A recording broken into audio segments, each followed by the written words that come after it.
Ram Charan birthday మార్చి 27 సందర్భంగా Peddi cinema టైటిల్ను reveal చేశారు.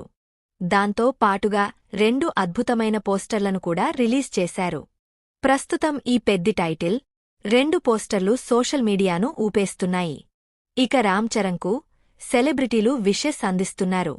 పెద్ది లుక్ మీద ప్రశంసలు కురిపిస్తూనే రామ్ చరణ్ బర్త్డేకు ట్వీట్లు వేస్తున్నారు. తాజాగా మెగాస్టార్ చిరంజీవి తన తనయుడు పుట్టినరోజు సందర్భంగా స్పందిస్తూనే పెద్ది పోస్టర్లపై రియాక్ట్ అయ్యారు. రామ్ చరణ్, బుచ్చిబాబు కాంబోలో వస్తున్న పెద్ది సినిమా అప్డేట్ ఇప్పుడు నెట్టింట్లో ట్రెండ్ అవుతోంది. My dear Ram Charan, happy birthday. Peddi look చాలా ఇంటెన్స్గా ఉంది. నీలోని నటుడ్ని మరో కోణంలో చూపించబోతోన్నారనిపిస్తోంది.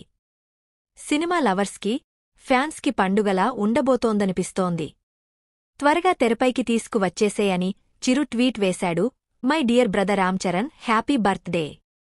నువ్వెప్పుడూ హ్యాపీగా, ఆరోగ్యంగా ఉండాలి అని ఎన్టీఆర్ ట్వీట్ వేశాడు. ఇక సాయి ధరమ్ తేజ్ అయితే బండ ప్రేమను చూపించేలా ట్వీట్ వేశాడు. నీ బండ బావమరిది, బండ ప్రేమ తప్ప ఏమీ ఇవ్వగలుగుతాడు, తీసుకో భావన ఈ బండ ప్రేమను అని తేజ్ ట్వీట్ వేశాడు. ఇక కాజల్ మాత్రం తనకో ఆర్టిస్టైన రామ్ చరణ్కు ఎంతో ఇష్టమైన హీరోకి స్పెషల్గా విషెస్ చెప్పింది. Happy birthday Ram Charan. ఉపాసన, కారా కలిసి నీ ఈ స్పెషల్ డేని మరింత స్పెషల్గా మార్చుతున్నారని అర్థం అవుతోంది. ఎప్పుడూ ఇలా సంతోషంగానే ఉండాలని కోరుకుంటున్నాను అని కాజల్ ట్వీట్ వేసింది. ఇక రామ్ చరణ్ బర్త్డే సందర్భంగా గీతా ఆర్ట్స్, మైత్రి మూవీస్, సుకుమార్ రైటింగ్స్, సంపత్ నంది వంటి వారంతా కూడా స్పెషల్ విషెస్ను అందిస్తున్నారు. మరి ఈ ఏడాది రామ్ చరణ్కు బన్నీ విషెస్ చెబుతాడో లేదో చూడాలి.